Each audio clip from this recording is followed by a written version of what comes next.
What if the Milky Way and Andromeda galaxies collided? If the Milky Way and Andromeda galaxies were to collide, it would be a spectacular cosmic event that would have significant consequences for both galaxies and the entire universe.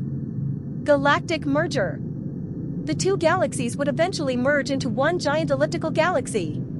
This process would take millions of years, as the gravitational forces between the galaxies slowly pull them together.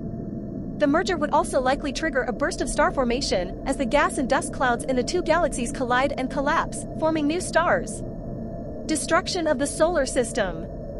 The Milky Way and Andromeda collision would likely disrupt the orbits of many stars, including our own Sunday. While the chance of our solar system colliding with another star is relatively low, it is possible that we could be ejected from the galaxy altogether. New formation of stars. While the initial collision would cause a significant disturbance to star formation in both galaxies, it would eventually lead to the formation of new stars as gas and dust clouds collide and collapse. Increased black hole activity. Both the Milky Way and Andromeda contain supermassive black holes at their centers.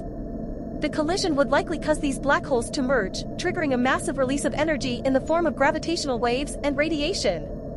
Overall, a collision between the Milky Way and Andromeda would be a fascinating and potentially devastating event, but it is important to note that such a collision is not expected to occur for another 4.5 billion years.